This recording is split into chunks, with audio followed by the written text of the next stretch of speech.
Hello students, সূর্য স্যারের chemistry ক্লাসে তোমাদের আরো একবার ওয়েলকাম। তোমরা দেখছো সোমস ক্লাসরুম ইউটিউব চ্যানেল। আজকের এই ভিডিও তোমাদের জন্য খুব ইম্পর্টেন্ট হতে চলেছে, মারাত্মক ইম্পর্টেন্ট হতে চলেছে। তার কারণ, তার একটা এক্সক্লুসিভ কারণ আছে। সেই এক্সক্লুসিভ কারণটা হচ্ছে আজকের এই ভিডিওতে তোমাদের জন্য আমি একটা বিশেষ ব্যাপার বলতে চলেছি। কি বলতে চলেছি? আমি আমার টোটাল কেরিয়ারে, আমার আমার নিজস্ব পার্সোনাল কেরিয়ারে আমি যা কিছু অ্যাচিভ করেছি সেটার থ্রু দিয়ে যে সমস্ত এক্সপিরিয়েন্স গেইন করেছি, যে এমসিকিউ সলভ কেমন করে করতে হবে, এক্সাম হলে স্ট্র্যাটেজি কেমন হওয়া উচিত, এই সমস্ত এক্সপিরিয়েন্স গুলোকে গ্যাদার করে আজকে তোমার জন্য দিতে চলেছি এক্সাম ডে স্ট্র্যাটেজি। মানে এর আগে যে স্ট্র্যাটেজি ভিডিওটা রিলিজ হয়েছে সেই স্ট্র্যাটেজি ভিডিওতে আমরা total 14 days, 12 days to 14 days study planning strategy নিয়ে ডিসকাস করেছিলাম। এই কদিন পড়বে কেমন করে, that is a pre exam strategy. Pre exam strategy তোমাদের সঙ্গে ডিসকাস করেছিলাম, তোমাদেরকে জানিয়েছিলাম এর আগের যে ভিডিওটা রিলিজ হয়েছিল সেটাতে। আজকের ভিডিও হবে এক্সাম ডে স্ট্র্যাটেজি, এক্সাম হলে ঢুকে কি করবে তার উপরে। এক্সাম যেদিনকে দিতে বেরোচ্ছ, বাড়ি থেকে বেরিয়েছো, এক্সাম হলে পৌঁছেছো, এক্সাম হলে ঢুকে এক্সাম হলে তোমার মাইন্ডসেট কেমন থাকবে এন্ড এক্সাম হলে তুমি এমসিকিউ কে কুইকলি সলভ কেমন করে করবে, অর্থাৎ এক্সাম ডে স্ট্র্যাটেজি। আমি জানি না এই স্ট্র্যাটেজি এরকম ভাবে কেউ কখনো আগে রিভিল করেছে কিনা, কিন্তু আজকে আমি আমার কেরিয়ারে টোটাল জার্নি থেকে যা কিছু শিখেছি সেই এক্সপিরিয়েন্সকে গ্যাদার করে তোমাদের জন্য দিতে চলেছি এই এক্সাম ডে এক্সক্লুসিভ স্ট্র্যাটেজি। কেবলমাত্র সোমস ক্লাসরুম ইউটিউব চ্যানেলেই এটা পাবে। সো কেন কেন এই বিশেষ স্ট্র্যাটেজি নিয়ে আমি এসেছি, এক্সাম ডে এক্সক্লুসিভ স্ট্র্যাটেজি? তার কারণ হয়তো কেউ কেউ গেস করে ফেলেছো। তার কারণ আর কিছুই না, দিস ইজ কালকে টিচার্স ডে। আজকে যখন ভিডিও রেকর্ড করছি, সো কালকে টিচার্স ডে।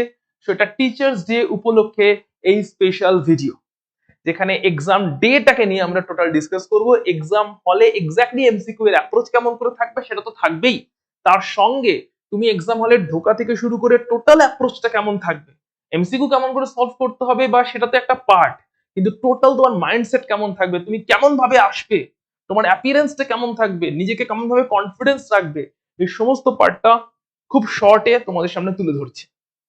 সো তোমাকে প্রথম যে কয়েকটা পার্টে ফোকাস করতে হবে, কনফিডেন্স ফিল করতে হবে। তো কনফিডেন্স কেমন করে ফিল করবে? নিশ্চয়ই কিছু না কিছু পড়েছো, সারা বছরে বেশ কয়েকটা মাস বেরিয়ে গেছে, কিছু না কিছু পড়েছো। যাই পড়েছো, কারণ হয়তো ফুল সিলেবাস কভার্ড, কারণ হয়তো অনেকটাই এখনো বাকি আছে। সো এখনো অব্দি এখনো অব্দি বেশ কিছু টাইম আছে, ঠিক আছে? নেক্সট কিছু টাইম এখনো আছে, 1 উইক 2 উইক মতন টাইম আছে। সেই টাইমটাকে প্রপারলি ইউটিলাইজ করো। আর শুয়ে বসে টাইম ওয়েস্ট না করে, রিলস আর ইউটিউব আর ভিডিওতে ফালতু জিনিসপত্র দেখে টাইম ওয়েস্ট না করে এবারে উঠে দাঁড়ানোর সময় এসেছে। এবারে রেডি হও, যাতে নেক্সট 12 টু 14 ডেজ তোমরা ভালোভাবে প্রিপারেশনটা নিতে পারো। কারণ আর বসে থাকার সময় নেই। অলরেডি সেই স্ট্র্যাটেজি ভিডিও দিয়েছি, সেই ভিডিওকে একদম পাই টু পাই ফলো করো, ভালোভাবে ফলো করো।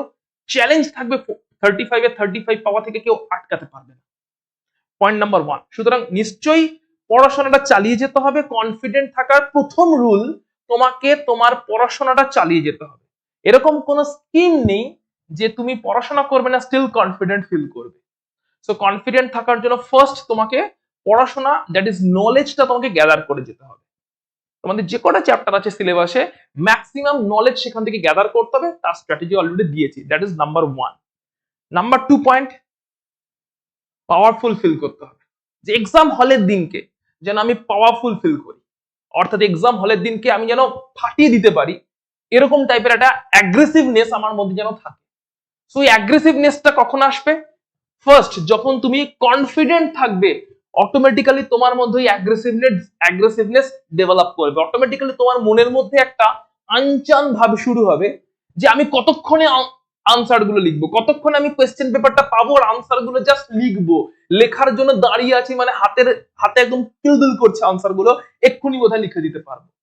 তোমার নলেজের পার্টটা যদি ক্লিয়ার হয়, কনফিডেন্ট যদি ওঠে, এইভাবে নলেজটাকে অ্যাকুমুলেট করে এই 2 উইকসে যদি কনফিডেন্সটাকে তুলে নিতে পারো, তখন পাওয়ারফুল ফিল করবে, অ্যাগ্রেসিভনেস আসবে।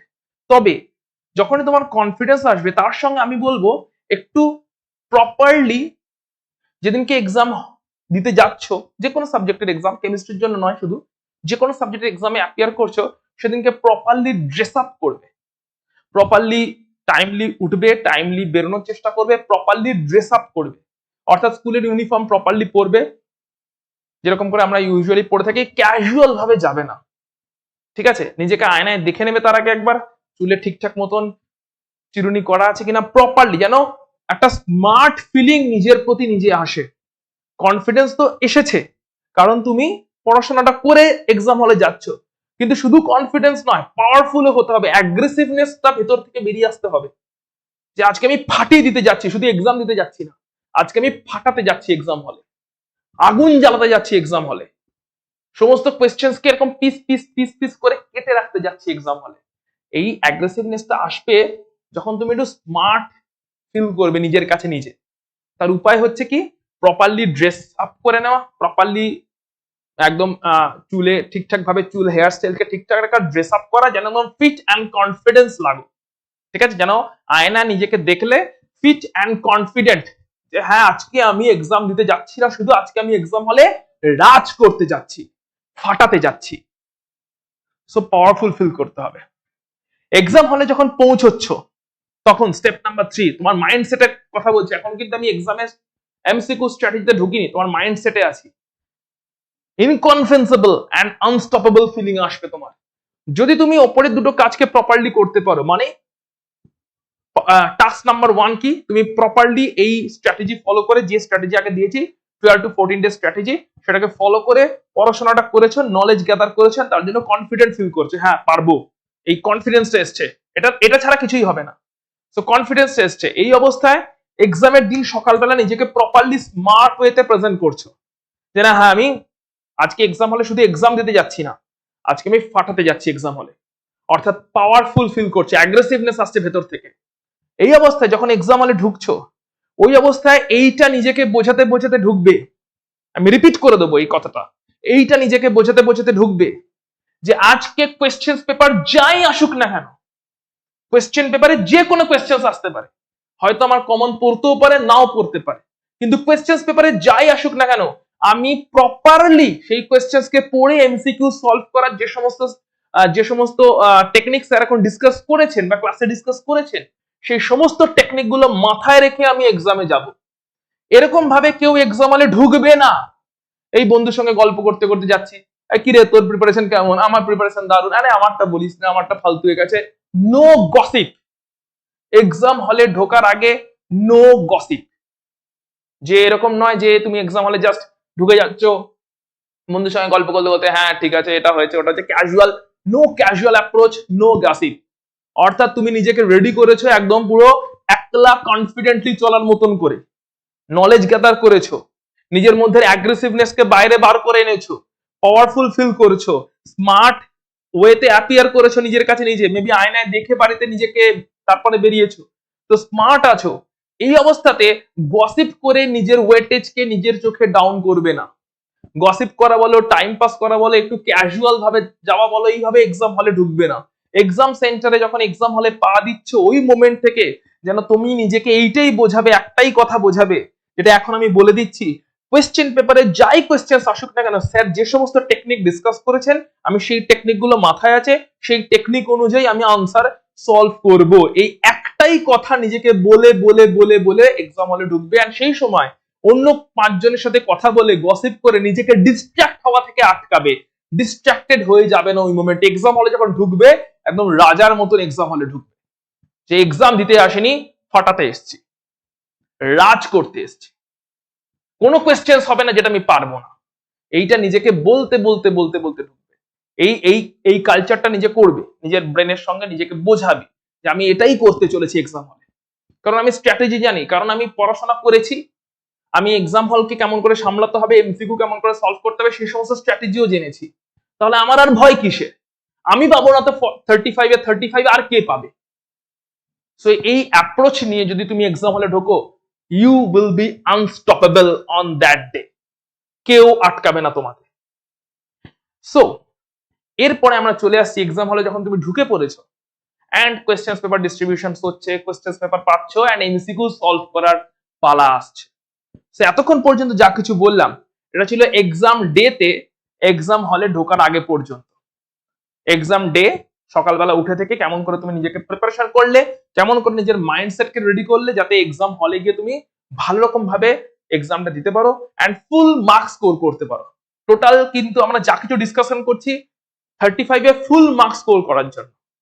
সো সেটার জন্য যাতে নিজেকে রেডি করতে পারো সেই মাইন্ডসেটটা তোমার তৈরি করার চেষ্টা করলাম। এখন এমসিকিউ এক্স্যাক্টলি সলভ কেমন করে করবে? এক্সাম হলে কোয়েশ্চেন পেপার পাচ্ছ, ওএমআর শিট পাচ্ছ এন্ড এমসিকিউটা সলভ করতে হবে। সো এই তোমার যে powerful and unstoppable mindset develop হয়ে গেছে, এটা থ্রু দিয়ে তুমি কেমন করে এখন সলভটা করবে সেই এমসিকিউ সলভের বেশ কিছু টেকনিক তোমার সঙ্গে এখন ডিসকাস করতে চলেছি।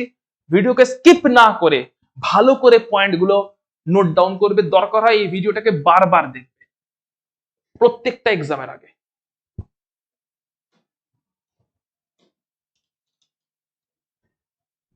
সো 4টে হ্যাক দিতে চলেছি এমসিকিউ কে সলভ করবা। 4 হ্যাকস, সূর্য স্যারের special, teachers day special. Number 1, দু রকম টাইপের কোয়েশ্চেন্স পাবে। নাম্বার 1, একটা টাইপ হচ্ছে ডাইরেক্ট কোয়েশ্চেন, একটা টাইপ হচ্ছে indirect question. So direct questions বলতে কোন কোন কোয়েশ্চেন্স গুলোকে বোঝাচ্ছি? ফর এক্সাম্পল ধরো এরকম একটা কোয়েশ্চেন দিয়েছে যে ক্রোমিয়ামের ইলেকট্রনিক বিন্যাস হলো, যে 4টে অপশন দিয়েছে। সেগুলো ডাইরেক্ট কোয়েশ্চেন্স, অর্থাৎ অপশনস না দিলেও এর আনসার লিখতে পারা যায়, অপশনস ছাড়াও এর কারেক্ট আনসার লিখতে পারা যায়। They are the direct questions. So ক্রোমিয়ামের ইলেকট্রন বিন্যাস হলো বলে 4টে অপশন দেওয়া আছে, এই ধরনের কোয়েশ্চেন্সে অপশনস গুলো পড়বে না প্রথমে। আমি রিপিট করছি, অপশনস পড়বে না প্রথমে। প্রথমে এই কোয়েশ্চেন্সটা সলিউশন বার করার চেষ্টা করবে, অর্থাৎ ক্রোমিয়ামের কনফিগারেশন কি তার 4টে অপশন পড়ার প্রথমে দরকার নেই। প্রথমে নিজের মতন করে নিজে যা কিছু পড়েছো ক্রোমিয়ামের কনফিগারেশনটা আগে বার করে ফেলার চেষ্টা করবে without reading the options. Options অনেক সময় আমাদের কনফিউজ করে। সো প্রথমেই কনফিউশনটাকে নিজের ব্রেনে ঢোকানোর প্রয়োজন নেই, আগে ডাইরেক্ট আনসারটা বার করে নি, কারণ এটা ডাইরেক্ট টাইপের কোয়েশ্চেন, কারণ এটা স্ট্রেট কোয়েশ্চেন।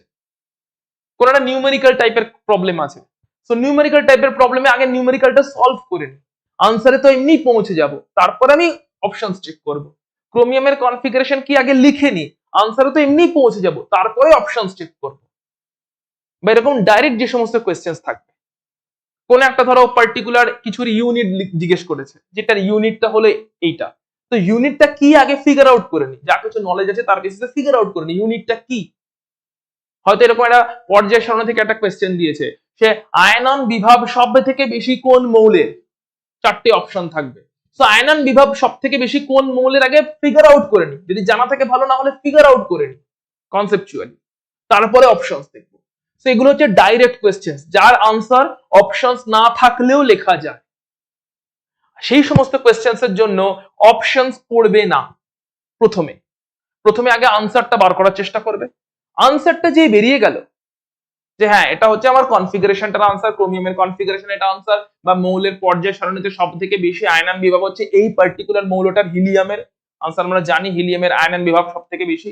সো হিলিয়ামের হচ্ছে আয়নন বিভব সব থেকে বেশি, আনসারটা তুমি আগে ফিগার আউট করে নিলে, মেমোরাইজ থেকে রিকল করে নিলে, বা তোমার কনসেপ্টের থ্রু দিয়ে ডেভেলপ করে নিলে। সো আনসারটা আগে ফিগার আউট হয়ে গেল, এরপরেই অপশনস পড়বে। ঠিক আছে, ক্রোমিয়ামের কনফিগারেশন আগে লিখে নিলে 1s2 2s2 2p6 3s2 3p6 3d5 4s1, আগে ক্রোমিয়ামের কনফিগারেশনটা লিখে নাও। 24 হচ্ছে অ্যাটমিক নাম্বার বা পরমাণু ক্রমাঙ্ক, সেখান থেকে লিখে নাও, তারপরে অপশন মেলাও। সুতরাং ডাইরেক্ট কোয়েশ্চেন্স গুলোতে তুমি আগে অপশনস মেলাচ্ছ না, আগে কোয়েশ্চেন্স পড়ে তার আনসার বার করছো, তারপরে অপশনস মেলাচ্ছ। আর ইনডাইরেক্ট যে সমস্ত কোয়েশ্চেন্স থাকছে, অর্থাৎ যেখানে তোমাকে অপশনটা পড়লে তবেই আনসার করতে পারবে, যেমন যেমন ধরো বলছে নিম্নলিখিত কোনগুলি কোন পদ্ধতিতে সব থেকে বেশি শক্তি ইউজ হয়েছে।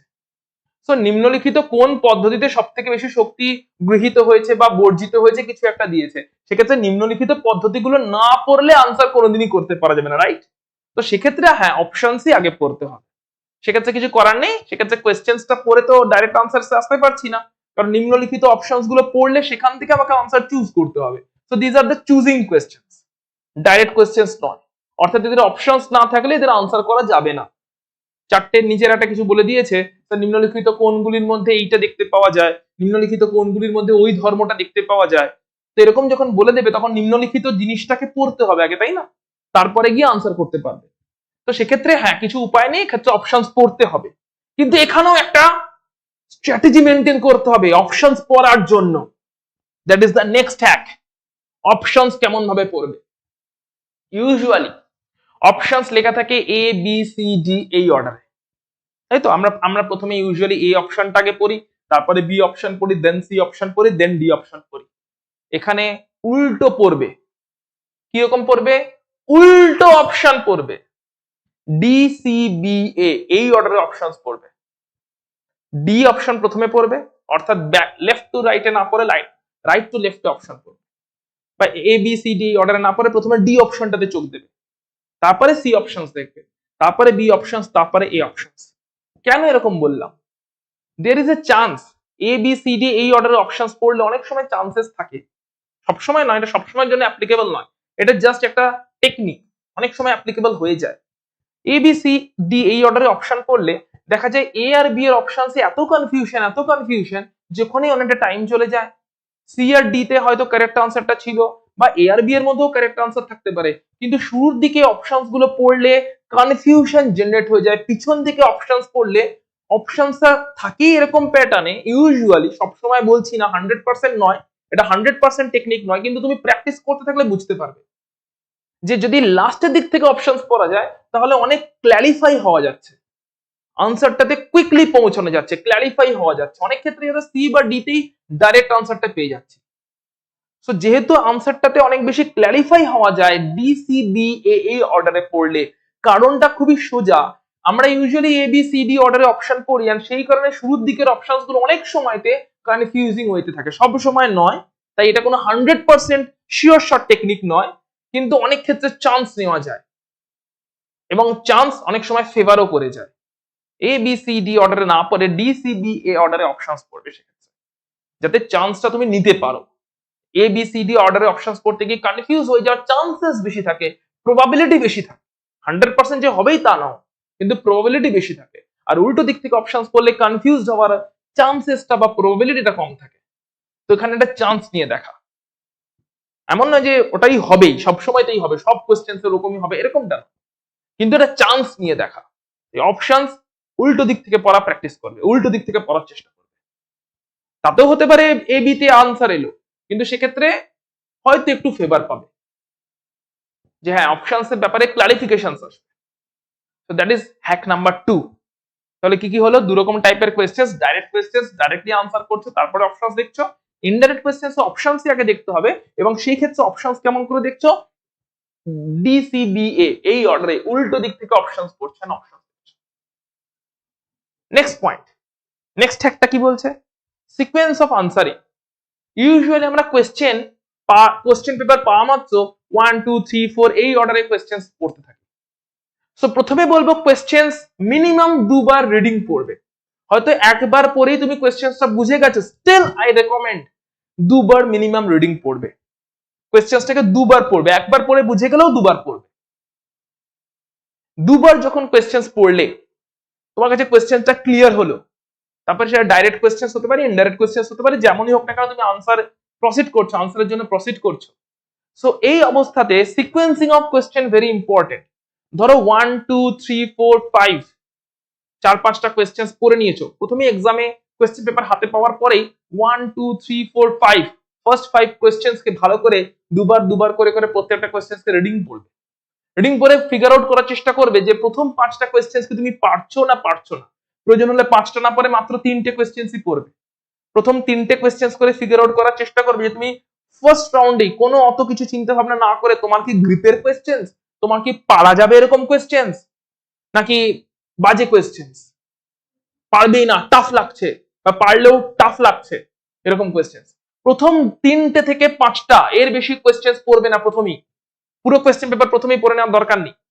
প্রথমে 3টে থেকে 5টা কোয়েশ্চেন শুরু থেকে পড়বে, শুরু থেকে 3টে থেকে 5টা কোয়েশ্চেন্স পড়বে। যদি তুমি ফিল করো হ্যাঁ শুরুর দিকে 3-4টে কোয়েশ্চেন্স তুমি পারবে, পারার মতন আছে, নিউমেরিক্যাল থাক যাই থাক পারার মতন আছে, অ্যাপ্রোচেবল, তোমার কনফিডেন্সের মধ্যে আছে, তোমার নলেজের মধ্যে আছে, তাহলে তুমি শুরু থেকে কোয়েশ্চেন্সের সিকোয়েন্সিং রাখবে।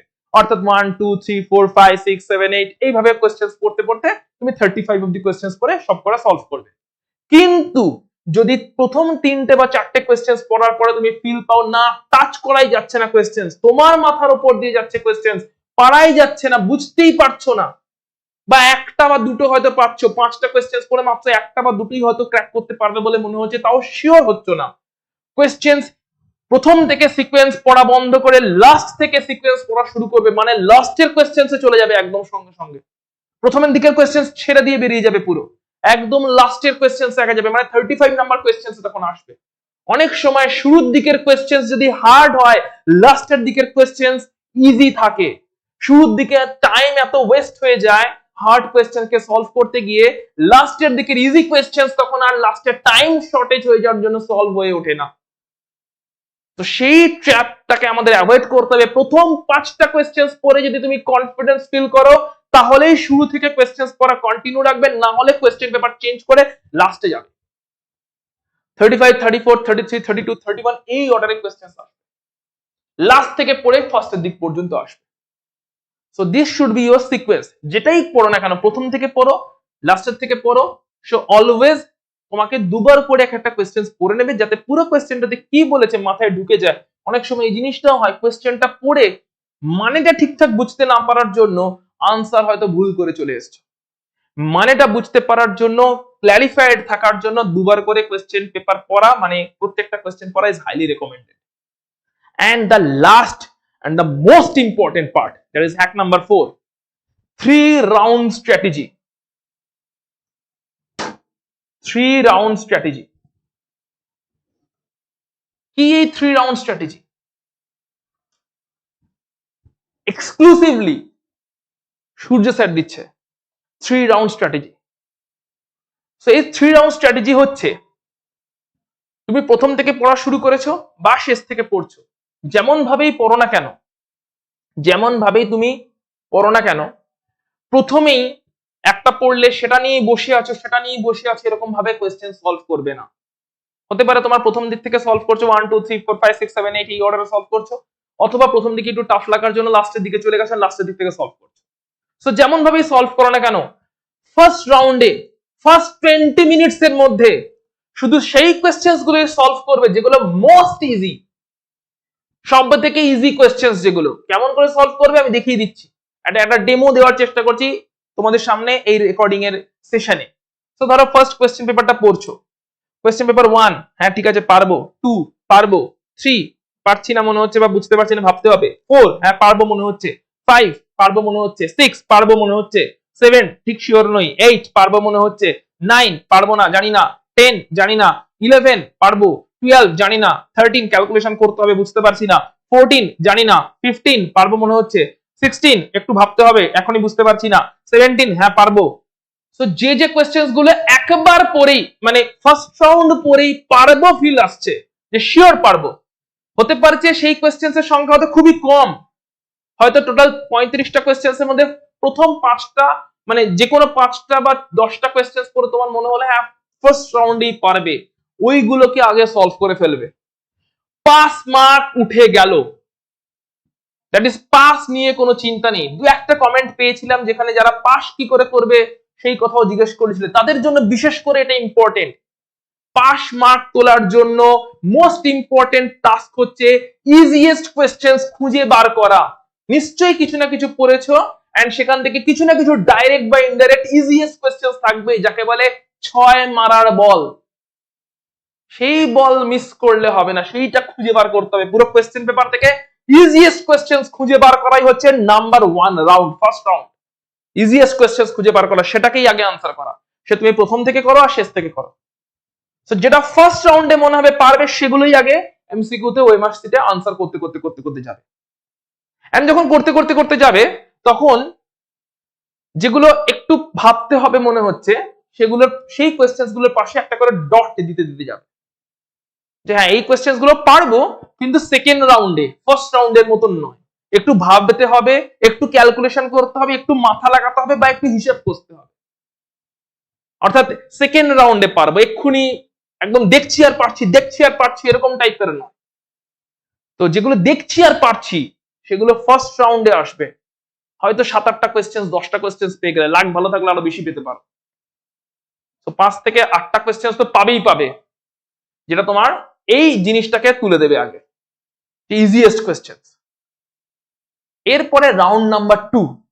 এখন ওই প্রথম ইজিয়েস্ট কোয়েশ্চেন গুলো সলভ করার সময় যেগুলোতে ডট দিতে গেছিলে, যে কোয়েশ্চেন গুলো পাশে ডট দিতে গেছিলে, সেই কোয়েশ্চেন গুলোতে অ্যাটেম্প্ট করবে, অর্থাৎ যেগুলো একটু ভাবনা চিন্তার কোয়েশ্চেন।